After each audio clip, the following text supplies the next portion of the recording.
HLTENN003 Clinical Assessment and Planning Nursing Care, Session 9, Cognitive Assessment. What is a cognitive assessment? It's part of a full assessment that includes the functional abilities of the client, their general appearance, their level of consciousness, their emotional state, and their flow of speech, thoughts, ideas, insight, judgment, and memory. Some other parts of the cognitive assessment include language, attention, and visuospatial skills. General appearance. Is the person clean? Are their clothes clean and in good repair? Do they have glasses, dentures, or hearing aids? Do they make eye contact with you? What is their posture? Do they look comfortable? Their emotional state. What is their mood like? Is their behaviour consistent with their mood state? Labile. Are they easily changed in mood? What is their flow of speech and thoughts? Are they spontaneous, appropriate, or chant? And their level of consciousness.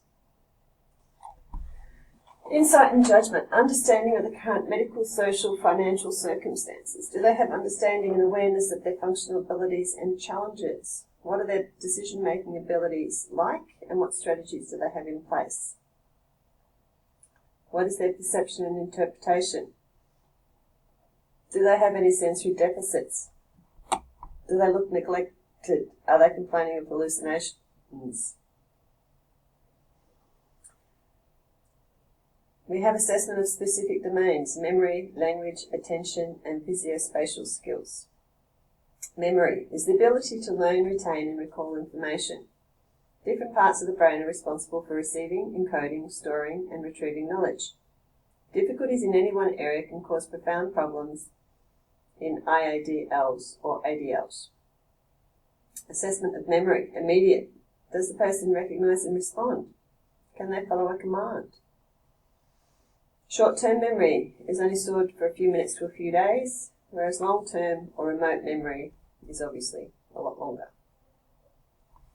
Language, their spontaneous speech. Do they understand questions and respond appropriately? Or do they need repetition? Do they have aphasia, receptive, expressive, or global? Their attention involves the ability to focus and sustain mental activity, involves arousal and concentration. Visuospatial skills test the ability to perceive, plan, implement, and organise.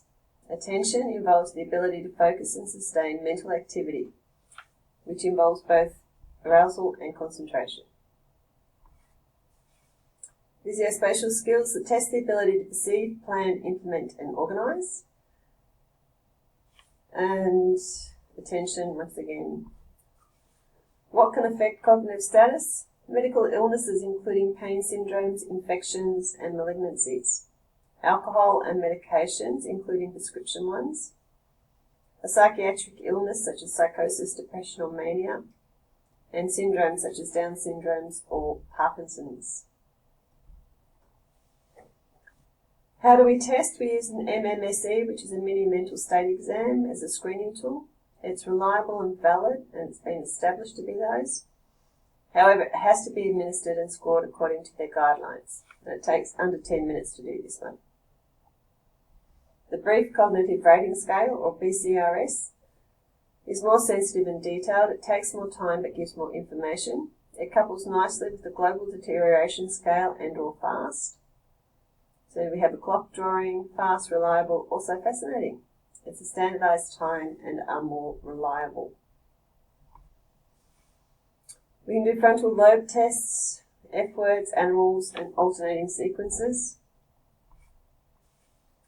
What does it matter? It's ability to learn new information, ability to follow directions, and ability to retrieve old information or memory.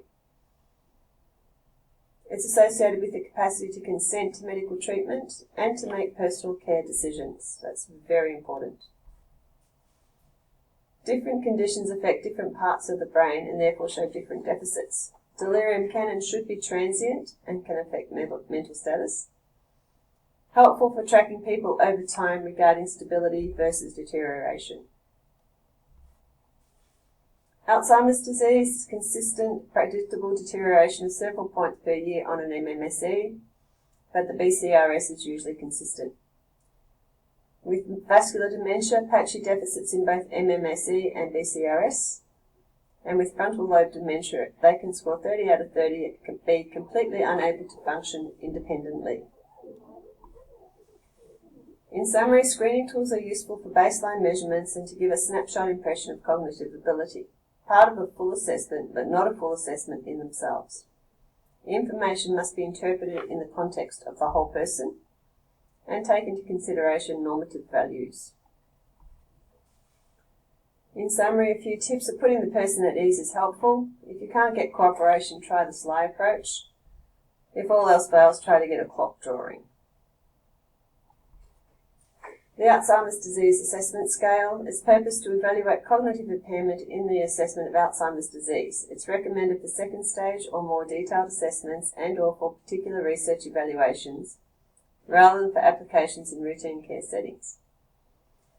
It takes approximately 30 to 45 minutes to administer, and it's user-friendly, and it needs to be administered by staff with specialist qualifications. An interview administered requires additional training. It's most appropriate, usually administered by a neuropsychologist or psychologist with appropriate training. The GP-COG is recommended because of its usefulness in the primary care setting. Its purpose, it's a reliable, valid and efficient instrument to screen for dementia in primary care settings. Administration time is less than 4 minutes and 2 minutes to interview a caregiver. It's highly user-friendly and can be administered by a GP, practice nurse or nurse practitioner, and it's most appropriate in primary and residential care. A psychogeriatric assessment scale.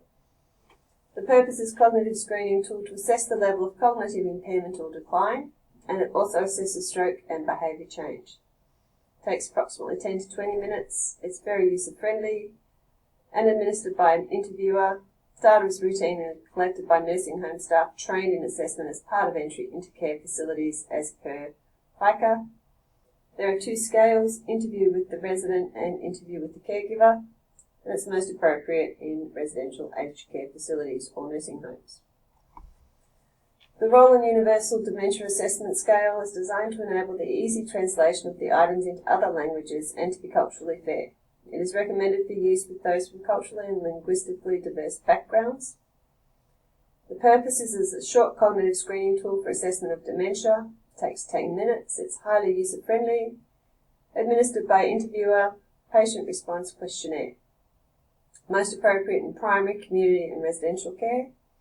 A short cognitive screening instrument designed to minimise the effects of cultural learning and language diversity on the assessment of baseline cognitive performance. The respondent is encouraged to communicate in their first language, therefore the use of an interpreter is important.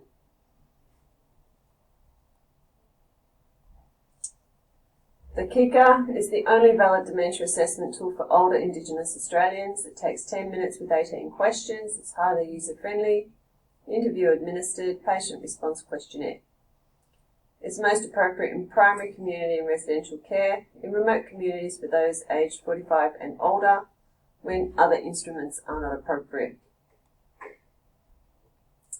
The Montreal Cognitive Assessment is recommended because of its usefulness as a quick, mild cognitive impairment assessment. It's a reliable, valid and efficient instrument to use for screening, diagnosis and tracking of mild cognitive impairment, not as useful for assessing more advanced stages of Alzheimer's disease. It takes approximately 10 to 20 minutes to administer. It's highly user-friendly, administered by clinicians in all settings. It's most appropriate primary, acute and residential settings. It's designed as a rapid screening instrument for mild cognitive dysfunction. It assesses different cognitive domains, attention and concentration, executive functions, memory, language, physio-constructional skills, conceptual thinking, calculations and orientation. It has excellent psychometric properties and has become a widely used screening instrument for mild cognitive impairment, and it's available in 31 languages.